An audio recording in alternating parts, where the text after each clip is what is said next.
তুই যে হাট থেকে পড়ে গিয়েছিলি সেটা রবিন জানে কিভাবে যে তোর পায়ে ব্যথা?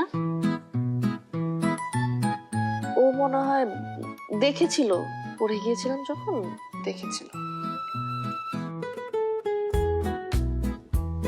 হঠাৎ রবিন তোকে এত কেয়ার করা শুরু করেছে কেন বলতো? ফার্স্টে এখানে এসে তো যেভাবে সিনক্রেট করছিল মনে হচ্ছিল তুই ওর শত্রু, কিন্তু ও তো তোকে ভীষণ কেয়ার করে।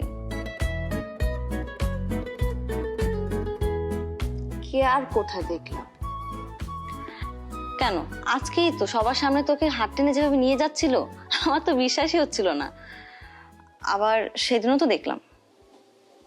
কি দেখলে? কেন ওই যে তোর হাত কেটে গেল না কাঁচের টুকরো দিয়ে, তখন মিনুকে দিয়ে ব্যান্ডেজ আর স্যাভলন পাঠিয়েছে যেন তোর হাতটা ব্যান্ডেজ করে দেয়, নয়তো নাকি ইনফেকশন হয়ে যাবে। ও কিন্তু আসলেই তোকে অনেক কেয়ার করে। শুধু শুধু তুই ওর উপর রাগ করে আছিস।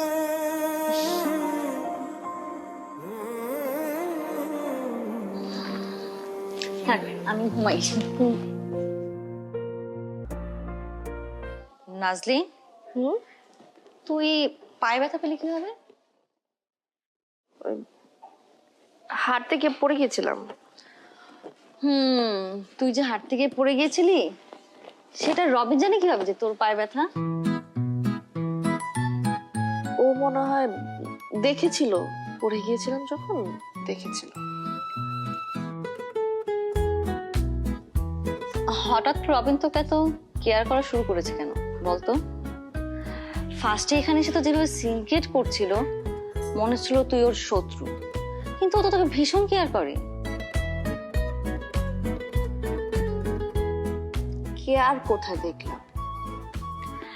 কেন আজকেই তো সবার সামনে তোকে হাত টেনে যেভাবে নিয়ে যাচ্ছিল আমার তো বিশ্বাসই হচ্ছিল না।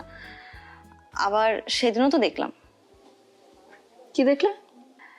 কেন ওই যে তোর হাত কেটে গেল না কাঁচের টুকরো দিয়ে, তখন মিনুকে দিয়ে ব্যান্ডেজ আর স্যাভলন পাঠিয়েছে যেন তোর হাতটা ব্যান্ডেজ করে দেয়, নয়তো নাকি ইনফেকশন হয়ে যাবে।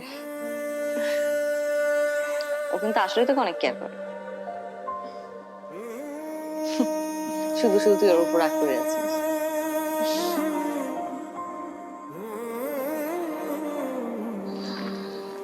থাক আমি ঘুমাই।